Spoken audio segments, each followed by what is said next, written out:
सिन्हा हमारे साथ हैं। संजय जी, बहुत शुक्रिया आपका समय देने के लिए। स्वागत है आपका टीना और सुरेश पर। सर, हमने देखा कि सरकार ने फ्यूचर को ध्यान में रख के काफ़ी सारी चीज़ें की हैं, एआई को लेकर, डेटा सेंटर को लेकर, लेकिन एसटीटी वाला जो बम उन्होंने फोड़ा तो ऐसा लगा कि नहीं, बाजार में भूचाल आ गया।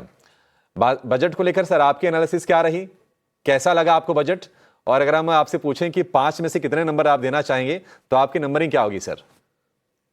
तो देखिए, सेंटिमेंट के तौर पे ये एसटीटी का बढ़ाया जाना मेरे ख्याल से एक बहुत ही बड़ा नेगेटिव रहा बाजार के लिए। तो अगर आप मुझसे पूछेंगे तो बजट शॉर्ट टर्म नेगेटिव है, लेकिन medium to long term positive है। मैं ऐसा इसलिए कह रहा हूं कि अगर आप एसटीटी के आघात से आगे की पिक्चर को देखें तो उसमें ऐसा बहुत प्रैक्टिकल चीज इस बजट में किया गया है जो बाजार को इसका फायदा मीडियम से लॉन्ग टर्म में मिलेगा।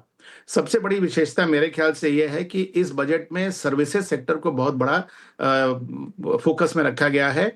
और वो फोकस ना सिर्फ हमारे नियर टर्म में एग्जीक्यूट होगा, बट लॉन्ग टर्म में भी होगा। और हम सब जानते हैं कि हमारी अगर आप जीडीपी की पाई भी देखें तो उसमें सर्विसेज सेक्टर का हिस्सा बहुत ज्यादा है। दूसरा, जिस तरह की आज ग्लोबल इकोनॉमिक रूपरेखा बनी है उसमें मैन्युफैक्चरिंग के कंपैरिजन में सर्विसेज रिलेटिवली इंसुलेटेड है। तो मेरे ख्याल से ये एक पहलू है जो बजट का बहुत ही महत्वपूर्ण है। दूसरा, पिछले साल जो एफआईआई की आउटफ्लोज हो रही थी उसमें एक बड़ा कारण ये बताया जा रहा था कि इंडिया में एआई से रिलेटेड या डेटा सेंटर से रिलेटेड इन्वेस्टमेंट अपॉर्चुनिटी नहीं था। अगर इस बजट में देखें तो सबसे बड़ा ब्लॉकबस्टर अनाउंसमेंट रहा है the tax holiday for data centres till 2047। मेरे ख्याल से ये बिल्कुल अनएक्सपेक्टेड है और फॉरेन इन्वेस्टर्स का ध्यान अब इंडिया के प्रति इससे खिंचा चला आएगा। और संभव है कि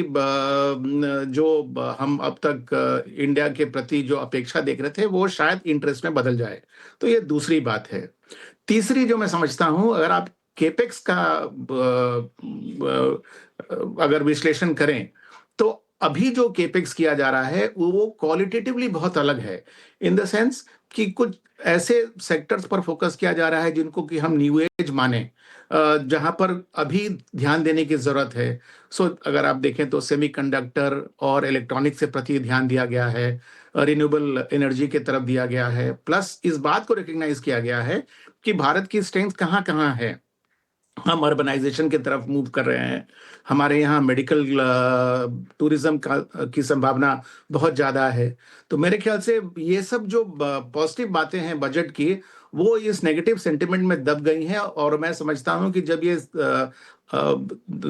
दुख वेदना जब कम होगी तो लोगों को ये पॉजिटिव दिखने लगेगा। और जैसा आपने कहा, अगर 5 में से मुझे नंबर देने हो तो मैं 4 दूंगा। एक नंबर तो मैंने काट लिए हैं सेंटिमेंट के लिए, बट ऐसे अदरवाइज बजट को 5 में से 4 मिलता है। ठीक है, 5 में से 4 नंबर और 1 नंबर जो कटे भी हैं वो सेंटिमेंट के हैं। संजय सर, ये वही बात होगी ना कि जो बचपन में कहते थे कि नहीं, हैंडराइटिंग के आपके नंबर कट गए हैं, आपको वही लग रहा है? बिल्कुल हैंडराइटिंग बिल्कुल खराब रही? बिल्कुल बिल्कुल। आई थिंक ये अगर उन्होंने सेंटिमेंट नहीं बिगाड़ा होता तो आज बाजार एक दूसरे ही लेवल पे होता। अगर आप बारीकी से बजट में देखें तो ऐसा कोई एसटीटी के अलावा ऐसा कोई चीज नहीं है जिसको आप क्रिटिसाइज कर सकते हैं कि वो मीडियम टर्म या लॉन्ग टर्म में नेगेटिव। इनफैक्ट वो पॉजिटिव है। और मैं भी ये कह दूं कि देखिए, ये जो हमारे यहाँ सेंटिमेंट बिगड़ा है, कुछ हद तक तो बाजार पर एक एफआईआई की सेलिंग की ओवरहैंग है। ये ओवरहैंग जो है वो कुछ तो ये डेटा सेंटर वाली जो अनाउंसमेंट है उससे हट सकती है। और दूसरा, मेरे ख्याल से अब हम यूएस के साथ ट्रेड डील के कगार पे हैं। जिस दिन ये ट्रेड डील साइन हो जाएगी, हमारे करेंसी पर जो प्रेशर बना हुआ है वो बड़ा अनयूजुअल है। इनफैक्ट इकोनॉमिक सर्वे में भी इसकी चर्चा की गई है कि ऐसे सिचुएशन में जब हमारी जीडीपी ग्रोथ रेट इतनी ज्यादा है, हमारी इन्फ्लेशन की दर इतनी कम है, और टैरिफ के बावजूद अगर आप हमारी बैलेंस ऑफ पेमेंट की स्थिति देखें तो वो भी रीजनेबली अच्छी है। इस बैकग्राउंड में क्यों रुपी डिप्रिशिएट करना चाहिए, ये किसी के भी समझ के परे है।